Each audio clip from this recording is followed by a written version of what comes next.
Բարև ձեզ հարգելի հայրենակիցներ, բարև ձեզ հարգելի Սվետլանա, այսօրվա մեր հաղորդումը ձեր մասնակցությամբ, ուրիշ մարդ չի լինելու, Հովիկ Մարգարյանն է միայն լսում է մեզ Ստրասբուրգում լսած, փաստորեն նա լսողի դերն է կատարում, բայց մենք պետք է հաղորդումը տանենք երկուսով։ Հարգելի հայրենակիցներ, վերջի օրերում, ինչպես գիտեք, լույս աշխարհը հեղեղվեց, այսպես ասել, գոնե մի քանի հոգով հեղեղվեց։ Մի մտածելակերպով, որը կապված էր ընդհանրապես առաջնորդի, լիդերի, հասարակության, պետության, արտաքին թշնամու, այս հարաբերությունների մեջ, այս խաղի մեջ մենք տեսանք երևույթներ, որը փորձեցինք մեկնաբանել։ Դա կապված էր Հյուսիսային Աֆրիկայի Լիբիայում տեղի ունեցող իրադարձությունների հետ եւ երբ որ իմի եք բերում աշխարհի ամբողջ ազդեցությունը այս գործի վրա, միանգամից կարծես լույսը խավարից անջատվեց Կադաֆիի գործի վրա։ Եթե առաջիչ օր անցքեր կային, որը մեկը մյուսի մեջ էին, հստակ բաժանման գիծ առաջացավ։ Արդեն մարդու բնավորությունը, թե ինչպիսին է նա, չար է, բարի է, հատկությունների ձև, այստեղ պետք էր գնահատական տար, թե երևույթը ինչպես է հասկանում, ու մարդիկ բաժանվեցին երկու մասի։ Մենք եկեք այսօր քննենք Սվետլանա, հայ ժողովրդի մեջ կան մարդիկ, որոնք լիդերներ դարձան, կերճանապարհին մնացին, ձախողվեցին, որովհետև մենք արդեն հայ ժողովրդով այսօր ձախողման էջի վրա ենք, որովհետև գիտեք ինչ է կատարվում, բայց եղել են չէ մարդիկ, որոնք փորձեցին գալ այնպիսի գծով, որ ի բարություն իրենց ժողովրդի ի վնաս իրենց անձնական կյանքի։ Դե որ այսօր Կադաֆիի հետ համեմատվելը կարծես թե դարձավ էտալոն, ովքեր հայ ժողովրդի մեջ, որոնց մենք ճանաչում ենք որպես մեծեր, կարելի է համեմատել Կադաֆիի հետ, որոնք չգայթակղվեցին ոչ դրամով, ոչ փառքով, ոչ պաշտոնով, ոչ այլ աշխատեցին մինչև իրենց կյանքի վերջը չհասցրին իհարկե, թե չէ, որովհետև մենք այսօր ուրիշ դրության մեջ կնենք, բայց նրանց կարճ կյանքի հետ հատվածները մեզ հուշում են, որ նրանք այս մասով նման են Կադաֆիին, որը որ դրեց, ստեղծեց, հասավ եւ կործանեցին։ Չգիտենք ինչ կլինի այդ երկրի հետագա ճակատագիրը, բայց մենք տեսանք, որ ազգային իր պետության, իր ժողովրդի եւ մարդկության մասին մտածող, որովհետեւ ոչ միայն նա ազգային էր, այլ նաեւ շատ լավ ինտերնացիոնալիստ էր։ Այդ երկրում ապրում էին սպիտակներ, արաբներ եւ սևեր աֆրիկյան, եւ նրանց մեջ իրավունքները նույնն էին։ Այդ երկրում աշխատում էին այլ ազգիներ հարևան երկրներից, որոնք գլուխ են խոնարհում Լիբիայի պետության առաջ եւ իսկ լավ բաներ են պատմում։ Հայաստանից կային, այո, հեռուստատեսությամբ, երբ որ պատերազմը սկսվեց, հեռուստատեսությամբ, շանթ հեռուստատեսությամբ, եթե չեմ սխալվում, խոսեցին մի տղամարդու միջին տարիքի եւ մի երիտասարդ կնոջ, որոնք երկուսն էլ աշխատում էին Լիբիայում, եւ այդ դեպքերի հետ կապված նրանք լքել էին Լիբիան, եկել էին ժամանակավորապես, իրանք էին հենց այտենց ասում, ժամանակավորապես, նույնիսկ հաղորդավարը հարց տվեց, եթե դեպքերը դադարեն գնալու եք, երկուսն պատասխանեցին, անպայման գնալու ենք, ու շատ հետաքրքիր, շատ գեղեցիկ բաներ էին պատմում ոչ միայն Լիբիայի մասին, այլ նաև Քադաֆիից, որ վերին աստիճանի իրանք նույնիսկ զարմացած էին, ասում էին ամբողջ ժողովուրդը սիրում էր Կադաֆիին։ Մենք զարմացանք, թե ոնց այսպես ստացավ։ Վիճակը այդպես եղավ, որտեղ վիճակն էլ էր շատ լավ երկիր է, շատ լավ նախագահ էր, իր ժողովրդի մասին մտածող ամեն ինչին, դե պարզ է, Քադաֆին ճակերտավոր ասած վատ օրինակ էր փաստորեն ծառայում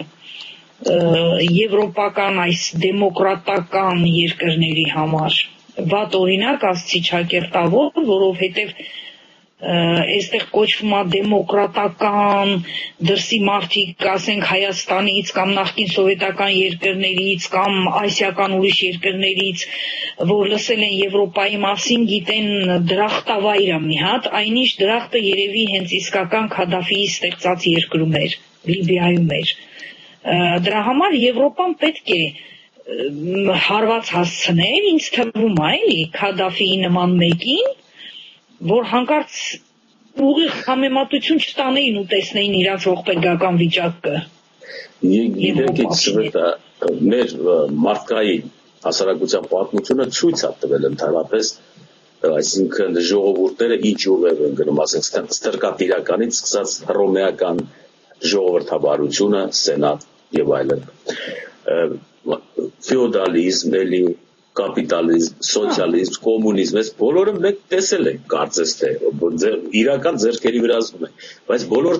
տեղերում էլ տեսել ենք, կա հարուստ, աղքատ հակասությունը։ Նույնիսկ սովետական շրջանը, որ մենք անցանք, որտեղ հստակ էր, որ ղեկավարները ավելի քիչ են ստանում աշխատավարձ, քան թե բանվորը գործարանում աշխատող։ Այդ որ գիտենք, որ այդպես էր, հանկարծ նույնիսկ այդ համակարգի մեջ առաջացան անտագոնիզմ աշխատավորի եւ ղեկավարի միջեւ։ Տեսեք, մեր ղեկավարների անունները դրել էին ծառայող։ Հիշում եք թե չէ։ Իսկ բանվորին ասում են բանվորի ընտանիքից։ Չքավորի ընտանիքից լինելը, որ գրում էին կենսագրություն մեջ, չքավոր գյուղացու ընտանիքում։ Այդ համարվում էր իդեոլոգիական հաղթանակ։ Ուրեմն այս մարդու առաջ ճանապարհը բաց էր։ Բանվորի ընտանիքը, ծառայողի ընտանիք, որ գրում էին, մենք չէինք հասկանում իհարկե ինչա ծառայող, այսինքն ժողովրդին ծառայող։ Բայց հետո դուրս եկավ, որ ծառայող բառը դարձավ ծառայեցնող, բայց մեջը ց չկար։ Այսինքն բանվորներին մնացածը հանկարծ իշխեցին սրանք, այս հոգեբանությունը, ինչու այսպես եղավ, որ հասարակական հարաբերությունների մեջ առաջանում են, հիմա էլ կա, չէ, օրինակ Հայաստանում հիմական հավասարություն եղավ, մի պատ սեփականության բաշխում եւ այլն, քո տունը քուրնա, քո պարտիզը քուրնա, առաջացան մարդիկ, որոնք կոչվեցին օլիգարխներ, որոնք համեմատել Կադաֆի հետ իհարկե շատ ամոթ բան կլինի, չնայած հայ են մեր օլիգարխները, բայց դե մենք չգիտես ինչի հանկարծ համակրում ենք, ոչ լեզուն ենք հասկանում Կադաֆի, ոչ ազգուտակը գիտենք, ոչ մի բան, բայց առած գործերի վրա ասում ենք Երանի էս մարդուն նախանձել կարելի է, եթե մի ազգ ունի։ Պետքական վախճան ունեցավ այդ տեսակ մարդը, որը երևի թե արժանի էր պաշտամունքի իր ժողովրդի կողմից։ Դերը չգիտենք, պաշտամունքը հետո կառաջանան ավետարանիչները, տեսնենք ինչ կգրեն ավետարանիչները Կադաֆիի մասին։ Ես մի քանի օրեր առաջ, ընդամենը հաշված օրեր առաջ, ձեր կայքում, որ գրել էի Նժդեհի համար, որ Նժդեհի են խոսքերը, որ վերջում ասում է երկիրը լքելուց, իմ սերն ու օրհնանքը քեզ, ապերախտ ժողովուրդ, այնտեղ մեր հայերից մեկը վրդովել էր, թե ինչի ենք ապերախտ, հիմա կարողա չենք պաշտում Նժդեհին, այս միամիտ կոմենտարի վրա ես շատ զարմացա ու ծիծաղեցի, որովհետև իրոք մենք էլ են ժողովուրդն ենք, որ ասում է գնա մեռի արի սիրեմ, ու Նժդեհի հարցում մենք հենց այդպես էլ այդ ճանապարհը բռնիկը տենց էլ եղանք էլի։ Հիմա բոլոր ժամանակներում է այդ անդրադառնամ ձեր տված այդ սկզբի հարցին, ինձ թվում է բոլոր ժամանակներում էլ մենք ունեցել ենք եւ մենք հայերս եւ համոզված եմ տարբեր ժողովուրդներ բոլորն էլ ունեցել են այո այն տեսակ ազգային հերոսներ, այն տեսակ անհատներ, որոնք ոչ միայն պատմությունը տարել են դրական ճանապարհով, լավ ճանապարհով, պատմություն են ստեղծել, գրել են իրենց կերպարով, իրենց ապրելաձևով, իրենց ժողովրդի համար, այլ նաև ինչպես Կադաֆին կարելի ասել, ստեղծել են եւ պատմություն եւ լավ ճանապարհ են բացել իրան ժողովրդի համար եւ չեն գնահատվել ի վերջո տխուր վախճան են ունեցել բոլոր ժամանակներում էլ եղել են այդպիսի մարդիկ այդպիսի անհատներ եթե վերցնենք հայ ժողովրդի պատմության հենց վերջին ասենք ժամանակաշրջանը վերջին 100 տարին ինձ թվում է այնպիսի մի անձնավորություն անհատականություն որը անձնական ամեն ինչը զոհեց հանուն ազգի մենք ունեցել ենք շատերը բայց դրանցից ամենավառ դեմքը Նժդեհն է կարելի է ասել Նժդեհ ես ունեմ Նժդեհի մի քանի նամակներ, որ պահպանվել է պատմության մեջ, այդտեղ երբ որ Կարմիր բանակը հարձակվում է Սյունիքի վրա, ինքը գիտենք, որ Նժդեհը ինքը զորք չի ունեցել, զորքը ինքը ստեղծել է տեղում տեղի ժողովրդից, տեղացիներից, հողագործ մարդկանցից է ստեղծել զորքը ու ինքը միշտ ասել է համոզված է եղել ու դա ապացուցել է ինքը իր գործով, որ ասում է ավելի լավ զինվոր,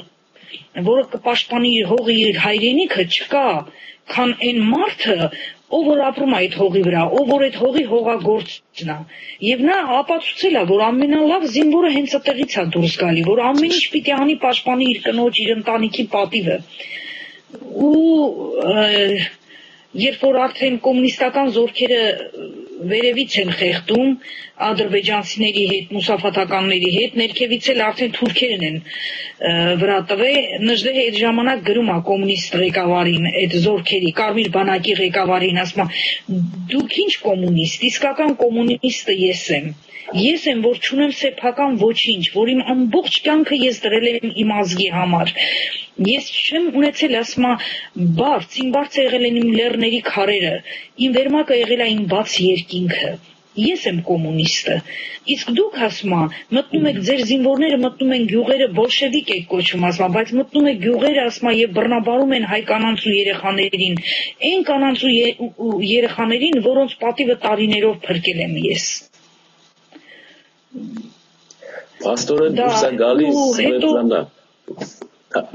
ասա լսնա, ասա, շարունակի, պետք է մի չամտեի պարզապես կհիշես։ Այդքան տարիներով պաշտպանելով այդ մարդկանց Սյունյաց լեռները, Լեռնահայաստան, չէ, ստեղծեց հանրապետություն, այսպես կոչված Նժդեհը Լեռնահայաստան էր կոչվում։ Լեռնահայաստանի այսինքն ժողովուրդն է պահանջ դնում, հավատալով Կարմիր բանակի թռուցիկներին, որ տարածում էին ժողովրդի մեջ ու նրանց այդ քայքայիչ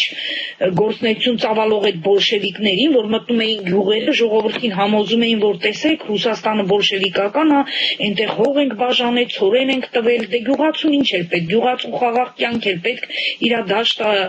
վարեր ցաներ, ու լավ է գիտեին, իրանք այդ ձևով շահագրգռում էին գյուղացուն, որ Նժդեհին երկրից հանեք, Նժդեհին հեռացրեք կամ սպանեք Նժդեհին, ու դուք կունենաք ամեն ինչ, մենք կգանք, մեր իշխանությունը կդնենք, ձեզ հող կտանք, ձեզ ցորեն կտանք, գյուղացիներն միամիտ հավատում էին ու մտածում էին ինչ անեն, արդեն Նժդեհը զգում է, որ փոփոխվում է տրամադրություններն այդտեղ, Սյունյաց իշխանները հավաքվում են Տաթևի վանքում որոշելու, թե ոնց վարվեն Նժդեհի հետ, Նժդեհը ներս չի մտնում, որպեսզի իր ներկայությամբ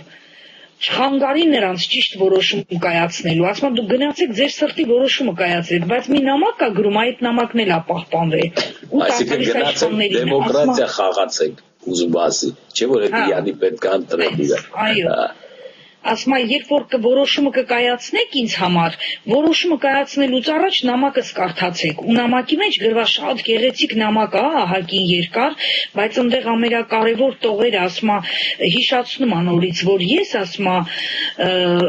այսքան տարիներ պահել եմ քո պատիվը, քո կանանց պատիվը, երբ որ իմ ձիով հաղթանակից վերադառնում էի, քո կանայք ու աղջիկները ժողովուրդ, ասում եմ, փաթաթվում էին իմ ձի ու վզին եւ ասում էին Աժդահա Փաշան եկավ, Աժդահա Փաշան եկավ, ասում արցունքներով էին նրանք դիմավորում ինձ։ Մի մոռացի, ասում այդ բանը։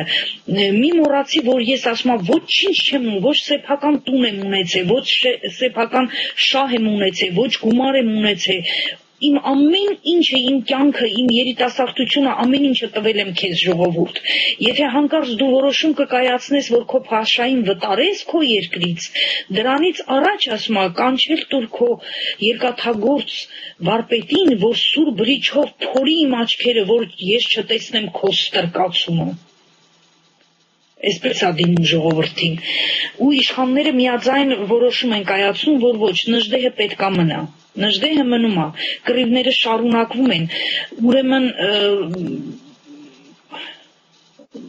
ես մոռացա հիմա անունը, այդ Արաքսի ափին գտնվող մի փոքր գյուղ, որտեղ Նժդեհի զորքով ամրացած ալնում 3 օր ու գիշեր անընդհատ կռիվներ են անում, ու չեն կարողանում հաղթել այդ ժողովրդին, այդ գյուղացիներին, չեն կարողանում հաղթել։ Վերջում Նժդեհը մի նամակ է ուղարկում Կարմիր բանակի հրամանատարին, ասում է, ես հրաման եմ տալու իմ զորքին հավաքելու այս գյուղի վրա թափված ձեր ամբողջ այդ արջիճը, որ այս օրերի ընթացքում դուք թափեցիք, այդ արջիճով կառուցել եմ տալու այս գյուղի բարձր լեռան վրա մի տխուր արձան, եւ այդ արձանի պատվանդանին գրել եմ տալու, թեև նրանց անունը Կարմիր էր, բայց նրանց գործերը սև էին, որ սերունդները միշտ հիշեն ձեզ։ Ի վերջո, մեր ժողովուրդը, այս համեմատում եմ ես այսօր չգիտեմ ինչի, Քադաֆիի հետ կատարված դեպքի հետ, մեր ժողովուրդը ի վերջո հավատալով բոլշևիկների այդ խոստումներին, ազատությանը, չգիտես ինչին, որ թուրք եղբայրները գալիս են մեզ ազատելու դաշնակ բարբարոսներից, չգիտես ինչից, Նժդեհի առաջ պահանջ է դնում հեռանալ երկրից։ Նժդեհը, երբ որ պետք է արդեն սահմանն անցնի դեպի Պարսկաստան, տեսնում է թփե այդ եղեգների մեջ թաքնված մեկին, որին գումար էին տվել, որ առաջ իր մոտ զինվոր ա եղել, գումար էին տվել, որ իրան գնդակահարի չթողնի կամուրջը անցնելու խփի։ Նժդեհը հանկարծ նկատում է, որ նկատում է, նայում է, ու շատ նայում է այդ մարդու ձեռքից զենքը ընկնում է վայր, վերակենում ասում է ներող եղե Աժդահա փաշա, ներող կլինես, չեմ հասկացել ինչ եմ անում։ Ոչ մի բան չի ասում Նժդեհը։ Ու վերջում այս երկտողերն էլ մնացել իրա, իմ սերն ու օրհնանքը քեզ, ապերախտ ժողովուրդ։ Ու հեռանում է, սահմանն անցնում է։ Նժդեհին դե թողին սահմանն անցներ։ Քադաֆին ինքը իրա երկրում, Նժդեհը այն մարդն էր, որ ամեն ինչ արեց, ամեն ինչ իր ժողովրդի համար, այսինքն ինչ որ ուներ, ինչ որ կարողացավ, այդ ամեն ինչը տվեց։ Մենք տարիներ առաջ, երբ որ ես երիտասարդ աղջիկ էի, արդեն դպրոցական բարձր տարիքի ու հետո արդեն երբ որ դպրոցն ավարտել էի, այդ տարիներին, այսինքն 70-ական թվականների վերջին, 80-ական թվականների սկզբներին, Արտաշատում մեր հարևաններ Բուլղարիայից եկած մի մարդ, որի անունը Զարեհ էր։ Նա ամուսնացած էր մի շատ կիրթ կնոջ հետ, նրա կինը Արտաշատում աշխատել էր մանկապարտեզի դաստիարակչուհի, երկուսն էլ ներգաղթել էին Բուլղարիայից, ու Զարեհը հնչակյան կուսակցության անդամ էր եղել իր ամբողջ կյանքում։ Երբ որ գալիս էր միշտ համարյա ամեն օր մենք միասին թեյում էինք, մեր ընտանիքն ու իրանք, որովհետև իրանք երեխաներ չունեին, ապրում էին հենց դիմացի բնակարանում, ամեն երեկո կինը մահացել էր, Զարեհն էր մնացել մենակ, ու երբ որ արդեն ծերացել էր, ինքը պատմում էր, ասում է, Բուլղարիայում, երբ որ Նժդեհը ելույթ էր ունենում, ասում է, իր ելույթներին կուսակցությունը մեզ ուղարկում էր երիտասարդ հնչակյաններից, որ գնանք նստենք դահլիճում ու հենց սկսի խոսալ, սուլենք, որ խանգարենք իրան, ասում է, չթողնենք ելույթ ունենա, որտեվ ասում է, չափից դուրս ուժեղ հռետոր էր, նույնիսկ ասում է, դաշնակցությանը դեմ եղող կուսակցության անդամները գնում էին, ասում գաղտնի նստում էին այդտեղ, որ լսեին նրա ելույթը, բայց կուսակցությունը, որ իմանում էր, ասում արգելում էր, ասում էր մի լսեք իր ելույթը, որտեղ նա այն տեսակ հռետոր էր, ասում եթե նստեիր 5 րոպե լսեիր իրեն, ինչ տեսակ համոզմունքներ ունենայիր, անպայման վերափոխվում էիր, ասում այդ րոպեին։ Հետո պետք է նորից մեծ աշխատանք տանեին, որ քեզի նորից վերափոխեին, դարձնեին այն կուսակցության հավատավոր, զոմբիացնեին, զոմբիացման ծախսեր։ Զոմբիացնեին, կոպիտ ասած։ ու այդ Զարեհը պատմում էր, ասում է, մի անգամ ես գնացի ընկերոջս հետ նստա դահլիճում, արդեն ինձ ասել էին, պատվիրել էին, որ պետք է սուլեմ, խանգարեմ, չթողնեմ իր ելույթը։ Մի երկու անգամ սուլեցի, ասում է, հետո դեմից ձեռքը մեկնեց ինձ, ասեց ոտքի կանգնի երիտասարդ։ Ասում է, ինչ անեի։ Դահլիճ լեփլեցուն, նստելու տեղը չկա, ասում է, վեր կացա կանգնա։ Ջահել տղա եմ, ասում է, վեր կացա կանգնա, ասում է, Նժդեհը ասեց դուրս կորիր դահլիճից, սովետական ռուբլիներով սնվող կարմրափետուր սրիկա։ Ասում է, դուրս եկա դահլիճից։ Ու այլևս ասում է, չեմ գնացել, ինչքան որ առաջարկել է կուսակցությունն, ասել է, չէ, ես չեմ գնա։ Ես եղել եմ հնչակյան կուսակցության անդամ, բայց ես ներքուստ լսելով Նժդեհին, ասում է, պաշտում էի Նժդեհի, ներքուստ գիտեի, որ նա է ճիշտ։ Սա ասում է սովետական շրջան, տեսեք, 70-ական թվականների վերջին, 80-ական թվականների սկզբիներին ամբողջ կյանքը հնչակյան եղած այդ մարդը։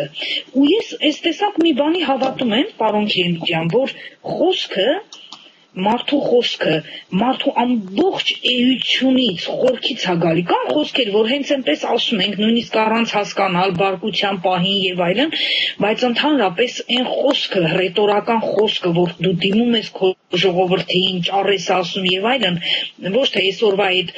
մեր ղեկավարները ճառասած որ գրում են, ու չգիտեմ ով գրում է, բերում կարդում են։ Որ sense պետք լինի, տալիս են ձեռը, որ կարդա, չէ։ Եթե մարդը համապատրաստից խոսում է, նրա խոսքը գալիս է իր ամբողջ հոգու խորքից։ Դա նրա էության մի մասն է։ Ես հավատում եմ, որ դա տենց է։ Ու եթե Նժդեհը չլներ մեծ հայրենասեր, իր ազգի նվիրյալ, նա չէր էլ կարող այդքան մեծ հռետոր լինել։ Ինչքան է որ գրագետ մարդ լիներ։ Ինչքան որ գրագետ լիներ։ Նժդեհի մեջ այդ հայրենասիրությունը, նվիրվածությունը ազգի հանդեպ, լավ զինվորը լինելը, լավ զորավարը լինելը համատեղված է նաև նրա գրագիտության, լավ հռետոր լինելու հետ։ Ու մեր ժողովուրդը այդ մեծությանը մենք ունեինք նաև Անդրանիկ, ունեինք ուրիշ ազգային հերոսներ։ Նրանք լավ ազգային հերոսներ էին, զինվորական որպես, բայց ոչ մեկը չուներ Նժդեհի գրագիտությունը, հռետորական ձիրքը համատեղված զինվորական տաղանդի հետ։ Բայց մեր ժողովուրդը այդ տեսակ անհատականության հանդեպ նույնիսկ ապերախտ գտնվեց, ապերախտ վտարեց այն երկրից, որը փրկել էր։ Նժդեհը եթե չլներ, բոլորս գիտենք հիմա պատմությունից, Զանգեզուրը գոյություն չէր ունենա այսօր մեր համար։ Սվետլանա, հիմա մի բան ասեմ, մենք գնացից քայլ առ քայլ, որովհետև Քադաֆիի մահվան հետ կապված անպայման նրա մահվանից մեր երկրում, մեր ազգի հայի համար, որովհետև հին ժողովուրդ է, ինչ որ մի հոգեղեն բան պիտի առաջանա։ Քադաֆիի մահվան հետ կապված եմ ասում ես։ Անպայման։ Տեսեք ինչ նմանություններ կա։ Քադաֆիի մահվան հետ կապված, հիմա տեսեք, մինչև Քադաֆիի մահը,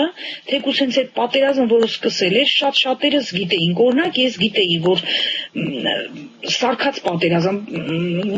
շատերս գիտենք, չէ, որ սարքած է այդ ամեն ինչը մերձավոր արևելքում, այս հյուսիսային Աֆրիկայում, արաբական երկրների այդ խժդժությունները, սարքած Ամերիկայի, Եվրոպայի կողմից,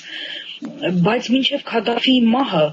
ով էր մտածում, ով էր ուղիղ համեմատական անցկացնում, ով էր այդքան խորացած, թե ով է Քադաֆին, ինչ այն շիճիշտ է, ցավում ենք, ջղայնանում ենք, Քադաֆիի մահը մի տեսակ ոնց որ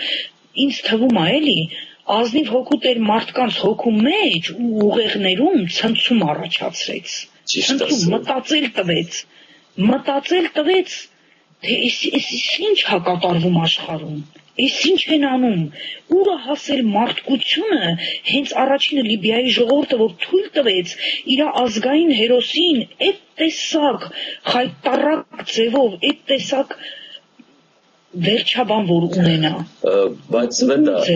գաղափարը այսպիսին է, չէ՞, նայ, Լիբիայի ժողովուրդը, Կադաֆին եւ նրանք, որոնք նրան խաչեցին, սրանք տարբեր մարդիկ են։ Դու Կադաֆիի սպանությունը որ տեսնես, մենակ այնտեղ գիտեք ինչ չէր հնչում տողատակերի կամ ասվածքը։ Հայր, ներիր նրանց, նրանք չեն հասկանում, թե ինչ են անում։ Այս Կադաֆին պիտի ասեր, ինչպես Հիսուսը խաչի վրա գրել են։ Մերկացած դիակը քաշ էին տալի Դուք չեք զգում ոնց որ Հիսուսի հետ ոնց են վերաբերվել, գրել են, սարկած են գրել, բայց մենք դա մեր աչքի առաջ տեսանք։ Այսինքն այն մարդու, որը իր հետ ոչինչ չտարավ, որը չգնաց երկրից, իր անձնական վայելքների վրա ոչ մի բան չարեց, այլ ամենը տվեց մարդկությանը իր մարդ։ Կադաֆինի տարբերություն մնացածների ինքը մարդկությանը տվեց էս իր մահով։ Մարդկությանը ոչ թե ազգին։ Մենք Լիբիայի ժողովրդին չտվեց սա։ Դրա համար ես հույսը առաջացել իմ մոտ, գիտեք ինչ, որ իսկական լիդերը կերպարը, որ ուզում ենք պատկերացնենք, կուսակցական լիդեր չի կարող լինել, տնտեսական չի կարող լինել եւ այլն եւ այլն։ Դա այն մարդն է, որը իր կարողությունները կազմակերպչական, մտային, սոցիալական, բիզնեսի, գումարային, այդ բոլորը, որ ինքը կարողանում է ստեղծել, վերադարձնում է ժողովրդին։ Այսինքն իր ունակությունները ոչ թե իր համար է ծառայեցնում, այլ շրջապատի մերձավորներին կամ մարդկության համար, որտեղ եթե մարդը, որը կարողություններ ունի, ուժ ունի, որ կարողանում է ստեղծել, արարել Աստծու նման, սարքել, կազմակերպել, գտնել, հայտնաբերել, գծագրել, տնել, մարդկանց շարժել, զորաշարժ անել, գործեր ստեղծել եւ բարգավաճ երկիր սարքել, այս մարդը չի կարող հանկարծ ոտքա տակ գնա, որովհետև անհասկանալի կլինի նրա արածները։ Կադաֆին այդ բոլոր անելով հանկարծ զոհվեց։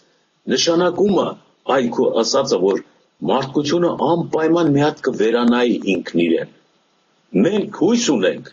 որ Կադաֆիի մահը հատկապես Հայաստանի իշխանության եւ օլիգարխների մեջ կառաջացնի մտածելու կարողություն։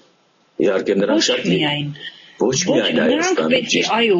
կարողություն ունենան մտածելու,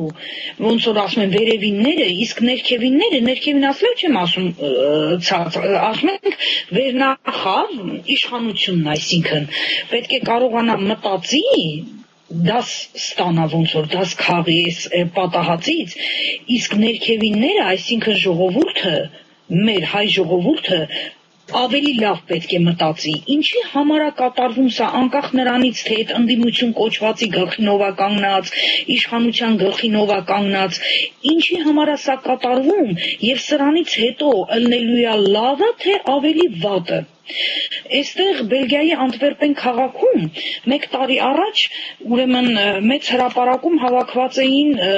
Պարսկաստանից եկած երիտասարդներ, ահագին երևի մի 200-300 հոգի, բերել էին նկարներ, գնդակահարված կանանց նկարներ եւ այլն, մի խոսքով բողոքի ակցիա էր տեղի ունենում ընդդեմ Ահմեդինեջադի, որ վատ պրեզիդենտ է, թռուչիկներ էին բաժանում եւ այլն։ Ես մոտեցա այդ երիտասարդներին, իրանք ինձ մեկնեցին այդ թռուչիկը, ես վերցրեցի իհարկե ու ասացի, գիտեք ինչ ասի, ես ձեզ հետ ուզում եմ խոսել, ով է ձեր ղեկավարը, ցույց տվեցին մի հատ երևի մոտավորապես մի 35 տարեկան, 38 տարեկան տղամարդու, բա ինքը, ասեցի, ես ձեզ հետ ուզում եմ խոսալ, դուք գիտեք, ասացի, որ դուք այսօր դավաճաններ եք իրանական երկրի, բա ինչի ասում, դու գիտեք ինքը ինչ հանում սենց, ասի, ես ոչ մի բան չեմ ուզում իմանամ, ես գիտեմ, որ շատ վատ բաներ է անում, ենթադրեն գնդակահարում է եւ այլն, իսկ ձեզ համար ամերիկացի օկուպանտները ավելի լավ են ձեր այդ վատ նախագահից, դարձավ ինչ օկուպանտ ասում է, ասի դուք այսօր գործիք եք այդ օկուպանտների ձեռքին, չերեզներով, բայց դուք չեք հասկանում այդ բանը, դուք նույնիսկ չգիտեք, թե դուք այսօր ում եք ծառայում ես ձեր գործունեությամբ, ու տեսա, որ մի ժուրնալիստ ինձ ձայնագրում է, էլի տղամարդ, ժուրնալիստ, սրանք սկսեցին հակաճառել, հավաքվան, տեսեք, ես կնոջը ինչ են արել, կինը պայքարել ազատության համար, հիմա բանտում է, էս են անում, ասի, ես այդ ամեն ինչը հասկանում եմ, ենթադրենք ձեր նախագահան հենց իսկական դիկտատոր է, իսկական ասցի, բայց նա ձեր Պարսկաստանի համար, ձեր երկրի համար խոսելիս ասում է, եթե հանկարծ փորձեն որևիցե ոտնձգություն մեր երկրի դեմ, քարտեզի վրայից կվերանա Իսրայելը ընդմիշտ։ Սա արդեն ամեն ինչ է ասում։ Այսօր ասցի Իրաքի ժողովուրդը քաշում արձաններ ներգծում Սադամի, դիկտատոր էր ասում, ինչ ասես անում էր Սադամի դեմ ասցի։ Եվ դրանից ասի օգտվավ ամերիկական այդ օկուպանտները օգտվեցին, ասի երկիրը բաժանին, բաժան-բաժանարին, վերջը գոյություն չունի էլ այդ երկիրը, ամբողջ այդ հնությունները թանգարանների թալանեցին, ամբողջ արաբ կանանց բռնաբարեցին աղջիկներին ու կանանց ասցի, մեր ու մանուկ բոլոր ժողովուրդ, ասի հիմա դիկտատոր լավ իր երկրի համար, թե որ երկիրը ձեռից գնաց այսօրվա այդ վիճակը, սրանք ոչ մի բան չկարացան այդ հարցից պատասխանեն։ Կողքից է ժուրնալիստը, որ ինձ ձայնագրում էր, դարձավ միանգամից ասեց, այո, այսօրվա դրությամբ ասեց ճրակով են մանգալի Իրաքի ժողովուրդը Սադամին, բայց էլ չեն գտնում, որտեղ չկա արդեն Սադամը։ Հետո ներկայացավ, ասեց, ես թուրք եմ, տիկին։ Թուրքիայի չգիտես ինչ ռադիոկայանի ժուրնալիստ էր ասում, ես շատ զարմացա, որ դուք կին ելնելով, դուք ինչ ազգ եք, ասի ես հայ եմ։ Ասեց շատ ուրախ եմ, ասեց, ես զարմացա, որ դուք կին ելնելով, ասեց, այս տեսակ գաղափար արտահայտեցիք։ Դուք շատ ճիշտ եք նկատել, բայց սրանք հասմա չեն հասկանում այդ բանը։ Ասի վաղ ձեր երկիրն էլ ոտնատակ կգնա։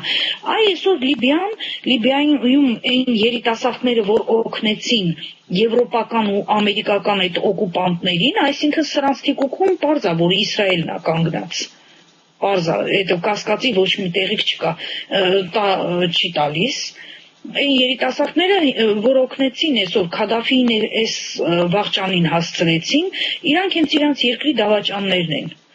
որ ելույթ են ունենում դեմոկրատիայի անվան տակ։ Ինչ դեմոկրատիա։ Դեմոկրատիա չկա անգամ այս դեմոկրատական Եվրոպայում, բացարձակ չկա, գոյություն չունի։ Ամբողջ աշխարհում կապիտալի դիկտատուրան է տիրում։ Արդեն վերջի դեպքերը հաստատեցին Սվետլանա, որ Ֆրանսիան, որտեղ ժողովրդավարական երկիր Ֆրանսիան, հանկարծ բանից դուրս է գալի, որ ամենաագրեսիվ, ամենափոքր հոգի երկիրը դուրս է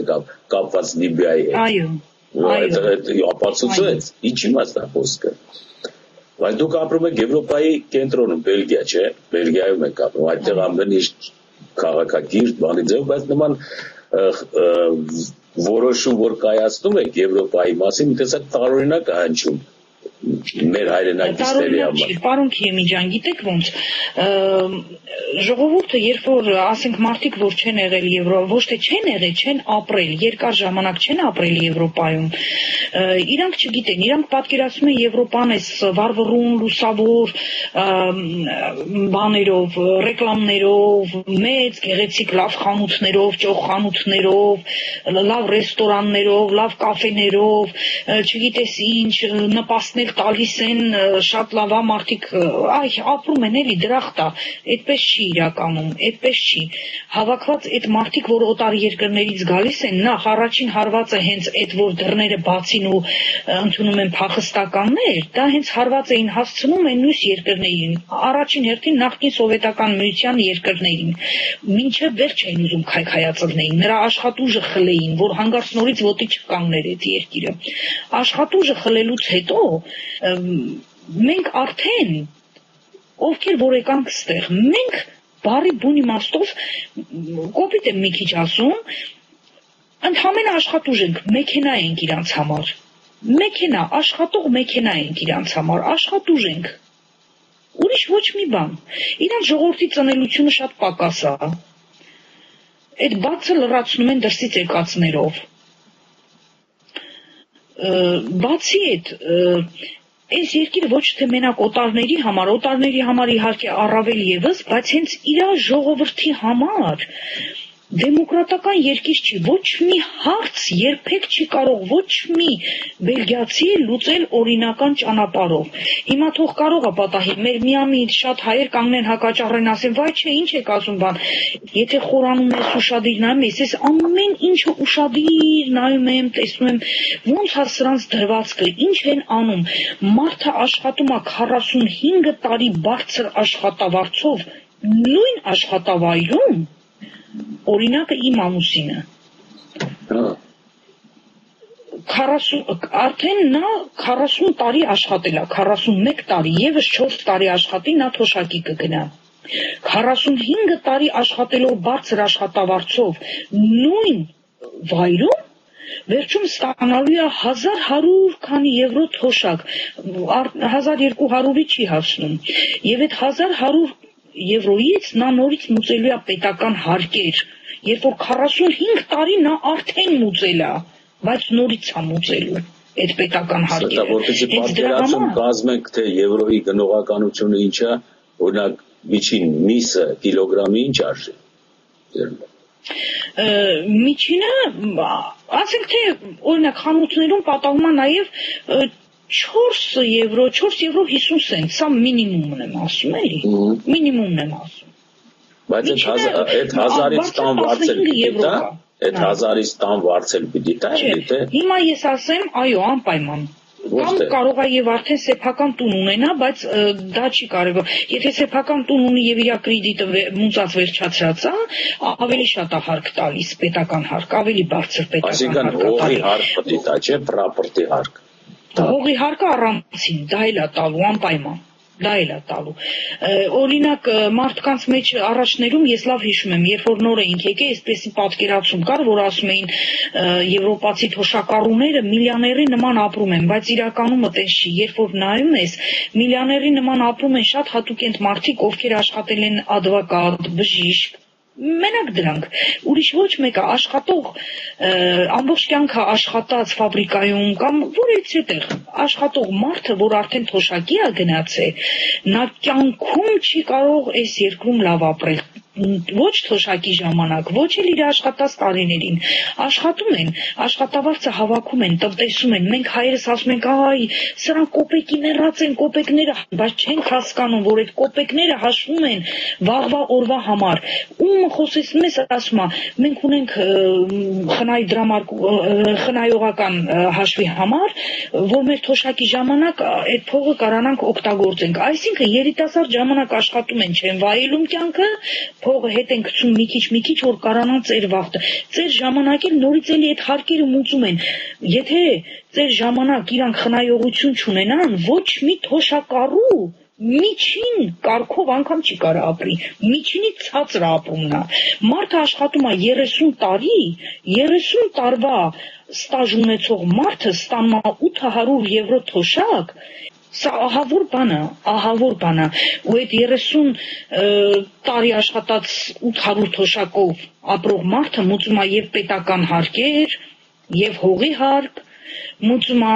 եւ իր բժշկական, ասենք ճիշտ է, բժշկական ապահովագրություն կա այստեղ բոլորի համար, բայց հոսպիտալիզացիայի ծախս գոյություն ունի, ով ունի հոսպիտալիզացիայի ապահովագրություն, նա չի մուծում, բայց դա բոլորը չի որ ունեն, դա բոլորը չի որ ունեն։ Այդ հոսպիտալիզացիայի ծախսերի մի մասը, որ քո վրա է, դա է մուծվում, ինչի՞ չէ, նաև օպերացիայի բժշկական մնացած ծախսերի մի փոքր մասն էլ ես դու մուծում, ապահովագրությունը 100% չի որ մուծում այդ ծախսերը, ու այդ ձևով ապրում են թոշակառուները, այսինքն նշանակում է ամբողջ կյանքդ աշխատում ես ու չես ապրում նորմալ։ Իսկ դրսից ցեկասներն ասում են, դե տուն ունեն, ավտոն ունեն, լավ է, գիտեն թե կյանքը մենակ դրանումն է, ոչ, կյանքը դրանում չի, երբ որ մտնում ես նորմալ հունի մեջ, իրանց նման աշխատում ես, կանոնավոր, իրանց նման կանոնավոր ապրում ես, այն ժամանակ ես հասկանում, թե ինչ է կատարվում, որն է այս երկրի դրվածքը, ամեն տեղ, բոլոր հարցերը, այն ինչ որ մենք ունենք Հայաստանում բաց թողումներ, ղեկավարության կողմից, ասում ենք, սենց են, նենց են, խաբեբայ են, շորթող են, չգիտես ինչ, այդ բոլորը ստեղ կա, բայց օրենքի շապիկ է հագցրած, օրենքի անվան տակ են անում այդ ամեն ինչը։ Ամեն օր թերթերը գրում են այդ անօրինականությունների մասին, ամեն օր, բայց օրենք է, ոչ մի մարդ կյանքում չի կարող շահել այստեղ, եթե բժիշկը նրա հանդեպ սխալ դիագնոզ տվեց, սխալ բուժում արի, դարձրել է ինվալիդ այդ մարդուն։ Եթե տա դատարան, ոչ մի անգամ չի կարող ապացուցի, որովհետև բժշկական կոմիսիան, որ մինչև դատարանի որոշումը պետք է որոշում ներկայացնի դատարան, ներքին պայմանավորվածություն կա, որ ոչ մի բժշկի չի գցում։ Բժշկական կոմիսիան երբեք տուժածին չի ասում, որ դու ճիշտ ես, բժիշկը սխալ օպերացիա է կատարել, ենթադրենք, ու վնասել է քեզ։ Ու այդ ձևի ամեն շաբաթ, այդ շաբաթ գոյություն չունի, որ այդ տեսակ մարդիկ թերթում չգրեն։ Սվետա, մենք խոսում ենք աշխարհին առաջիկայում սպասող դեպքերի առնչությամբ։ Խոսքը Կադաֆիի հետ Եվրոպայում դու ներկայացրել Ես մի բան ասեմ, 2 օր առաջ ուրեմն ես խոսում էի մի ատամնաբուժ մարդու հետ, բավականին գրագետ, ազգության բելգիացի, եւ այդ ատամնաբուժը շատ հետաքրքիր բան ասեց։ Ասма, գիտեք, տիկին, ասма, այս Կադաֆիին, որ սպանեցին, արաբական երկրներում ինչ որ կատարվում է, ապագայում մեծ պատերազմ է սպասվում մեր երկրին։ Ասեցի, ինչի համար, ասма, Եվրոպան մեծ պատերազմի մեջ համտնելու, այ կտեսնեք, ասում ինչի, ասма, այս ամեն ինչը կատարում են հրեաները ուզում են, ասма, արաբական երկրներում վերացնեն այն ղեկավարներին, ասma, ովքեր թեկուզ դիկտատոր են կամ դիկտատոր չեն, բայց ովքեր նորմալ, ասma, մուսուլմանական ղեկավարներ են։ Սվետա, պատերազմի մասին խոսակցությունը, որ եվրոպացիները անհանգստանում են, դա երևի մի փուլ կունենա, այդքան շուտ չի լինի, որովհետև անմիջապես Կադաֆիից հետո, երբ որ արդեն հստակ բևեռացվեց գաղափարախոսությունները այլանդակ եւ ժողովրդամետ օգտակար, պատերազմող կողմերը չեն կռվի ոչ մեկի իրար հետ, որովհետև հազիվ կարողացան ամբողջ ՆԱՏՕ-ով, Եվրոպայով, պետական քաղաքական սիստեմով բանի մեջ բերել ամենը, կարգի բերել, չստացվեց ոչ մի դեպքում, տեսանք ինչքան տևեց էս մի հատ Կադաֆիի հետ նստել վերկենալը, բացի դրանից բարոյազրկում եւ Միացյալ Նահանգների ղեկավարության եւ Եվրոպայի, Ռուսաստան, ամբողջ աշխարհը, ուրեմն այս գործողությունը պետք է առաջինը հեռացվի ներկա սերնդի հիշողությունից, ուրեմն առաջի կարծում եմ ես, իրանք կաշխատեն այսպես ջախջախված ողնաշարով, կապիտալի ողնաշարով, համաշխարհային պատերազմների մեջ չմտնեն, որովհետև արդեն Սիրիայի նկատմամբ ոտնաձգությունները, հետո հերթը հասնելու է Պարսկաստանին, հետո հերթը Ռուսաստանին եւ այլն, կարծես թե նրանց վառելանյութը կվերջանա, որովհետև Կադաֆին ով էր, որ ինչ-որ 6 միլիոնանոց անապատային պետություն ու հանկարծ այդպիսի դիմադրություն, եթե կոալիցիոն ուժերը, այդ կոալիցիայի ուժերը չհարձակվեին, քանի պետություն միացավ, ճիշտ է, 6 միլիոնանոց ժողովրդի վրա, եւ ներսից էլ արդեն այդ ապստամբների գոյությունը, որպես պարտիզանական կռիվներ մողով, այդ ժողովրդին հաղթել չէր էլի, որը ղեկավարում էր Կադաֆին, բայց ինչպես ասում են, ուժերը շատ անհավասար էին, ահավոր անհավասար, նորագույն տեխնոլոգիաներով հագեցված կոալիցիոն ուժեր, այսպես ասած, Եվրոպա-ամերիկյան ՆԱՏՕ-ով բանով եւ այդ բեդուին ժողովուրդը, բայց այս ճանապարհը, որոնք պիտի գնան այս ճանապարհով, կարծեք թե բարենպաստ չի իրենց համար, որովհետև իրանք կորցրեցին իդեոլոգիան, իսկ իդեոլոգիան հետ բերելը այդքան հեշտ բան չի, օրինակ նայեք հետ մարքսիզմ-լենինիզմի իդեոլոգիան, որ դուք ասացիք, Նժդեհը ասաց կոմունիստը ես եմ, այսինքն ինքը կերել է այդ իդեոլոգիայի դասական պատկերացումները, որ մարդիկ, որոնք մտածում են ժողովրդի հասարակության համար, նրանց բարեկեցության համար եւ իրանք կապիտալ չեն դիզում, այլ աշխատում են, կազմակերպում են, բան, դրա անունը կոմունիստ է։ Նժդեհը արդեն այդ ընդունել է որպես կերպար։ Եվ այդ կերպարի մեջ ասում են ես եմ կոմունիստը, ոչ թե դուք եք։ Հիմա փաստորեն դուրս եկավ, որ Կադաֆիի հետ կապված դեպքերը փչացրեց ամբողջ լիբերալ բուրժուազիայի հաղթարշավը երկրագնդի վրա։ Սեփական տերերի եւ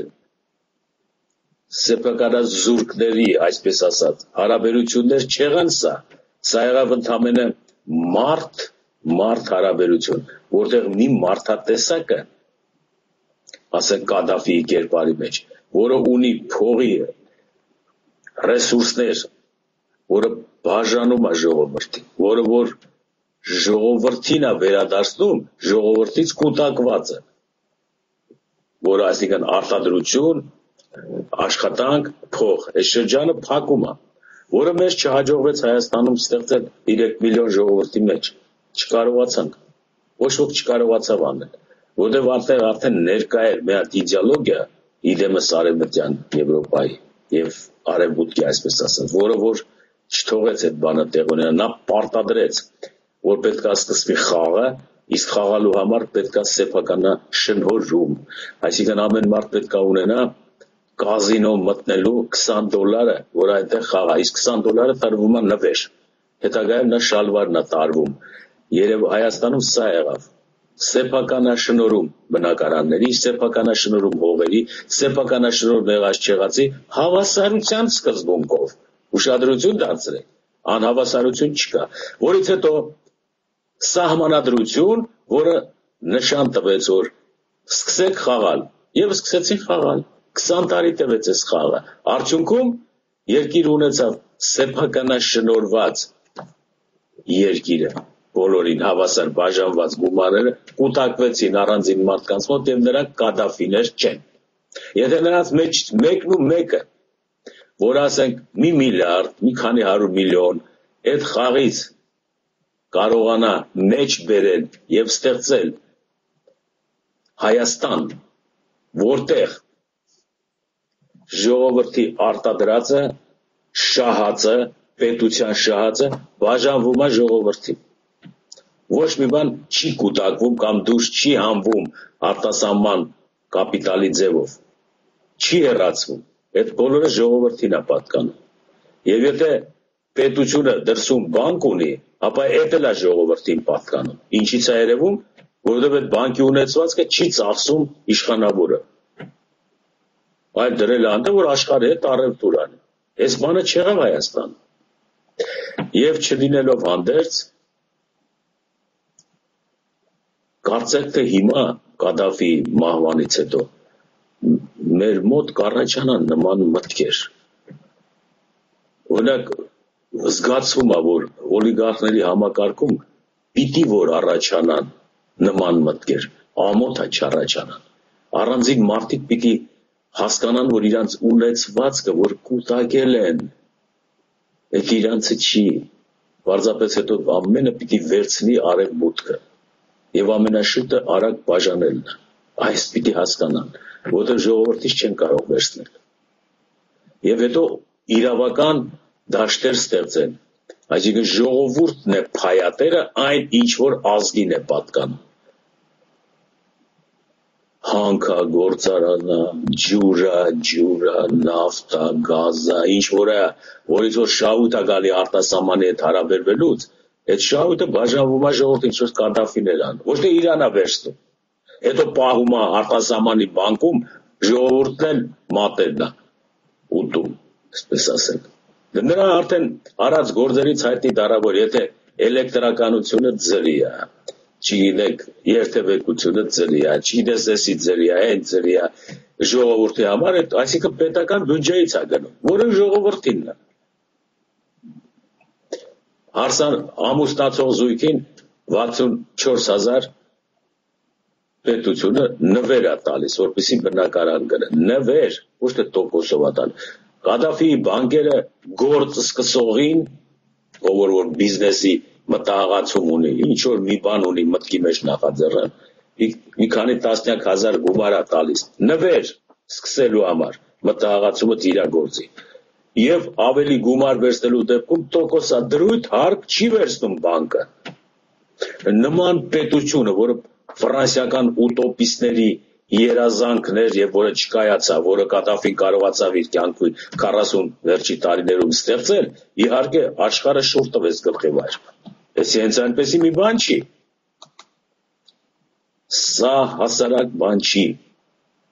Հիմա ամեն պետության մեջ նստած ունևոր գործարար մտածող մարդ այս ուղղությամբ մտածում է։ Աշխարհը փոխվել է։ Կարելի է ինչ որ մի բանով կասեցնել, իհարկե պատերազմով կարելի է ոնց որ ասեցիք, բայց պատերազմը տանուլ կտան, եթե այս երևույթների ներկա սերունդների վրա փորձեն ժողովուրդներին իրար հետ կռվածնել, չեն կռվի, որովհետև արդեն հասկացան, որ այն ինչի համար կռվում էին առաջ պետությունները ու ժողովուրդները, այդ բոլորը հրահրված էր,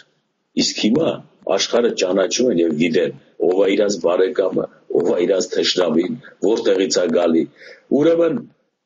առաջիկա երևի 10-20 տարում կգնա ուժեղ զոմբիացման process նոր սերնդի վրա։ Այս սերունդը չի պիտի մասնակցի, սա պիտի հեռանա։ Նոր սերունդը կգա ինչպես զոմբիների հայտնվել է Հայաստանում, որոնք ոչ մի բան չգիտեն, գնում են մի լիդերի հետևից, որը տանում է չգիտեք որտեղ։ Այս նույն բանը կկատարեն համաշխարհային տիրապետող վերնախավը երիտասարդ սերունդի նկատմամբ, որ վերջը դրանք են շարժիչ ուժը, որովհետեւ հեղափոխության, պետության, տեղաշարժերի, քարտեզների փոփոխության, երկիր էսկոմ ենկոմ տանելու համար մարդիկ են պետք։ Իսկ այս մարդկանց վրա հույս դնել չի լի, արդեն սրանք կերան Քադաֆիի պատգամները, որը մոտավորապես այսպես էր։ Ամեն մի մարդ պիտի առաջինը մարդկային լինի։ Վերցրու այնքան, ինչքան քեզ պետք է, ոչ ավելի։ Տուր ինչքան կարող ես հասարակությանը։ Կազմակերպի, աշխատի, չարչարվի, վրանի տակ քնի, փուշ կեր, խոտ կեր, չգիտես ինչ, բայց եթե կարող ես ավելին տալ, տուր, եւ այդ հասարակությունը կծաղկի։ Նա այս օրինակը բերեց։ Ոչ թե հասարակության ռեսուրսները քամի, ոնց որ Սվետան դու ասեցիք, որ 8 տար պահի, հետո իրանց վերադարձրա թոշակի ձևով, որը չհասցնի ապրել։ Տարբեր բաներ են, չէ՞ սրանք։ Մեկը հավաքում է, պահում է, հետո վերադարձնա, որ հազիվ ապրի, մի կերպ յոլա գնա, բայց Կադաֆին տես չի անում։ Այսինքն դուրս է գալի, որ նա երկրաչափական ներդրումները սեփական արտադրող ժողովրդի մոտ աճում են ահռելի մասշտաբներով։ Եվ պատահական չի, որ դրսի ժողովուրդները գալիս են Լիբիայում աշխատելու եւ մշտական էլ ապրելու, եւ դա դրանց վրա ոչ մի անգամ չի ազդում, որովհետեւ հիմքը ազգային չէր, համամարտկային էր։ Այսպես պիտի ապրի երկրագունդը պարգև է մարդկությանը, եւ նրանք պիտի երկրագունդը շահագործեն եւ ապրեն մարդավայելի։ Այս էր նրա գաղափարախոսությունը, որը ապացուցեց, բայց նրանք, որոնք որ կուտակման եւ վերադարձի ճանապարհն էին նպաստների ձևով, նրանք դեմ դուրս եկան եւ մենք տեսանք թե ինչ եղավ։ Բայց ո՞րն է իսկական ճանապարհը։ Կամ երկրագունդը կկործանվի նրանց ձեռքով, կամ երկրագունդը կփրկվի նրանցից։ Պարզապես մարդկային մտքի էներգիայով կփրկվի։ Որտեղ անհնար է մարդ արարածը հանկարծ սխալվի այդ ճանապարհը։ Շնորհակալություն։ Սանրով ավարտենք այսօրվա հաղորդումը, ստեսություն դες։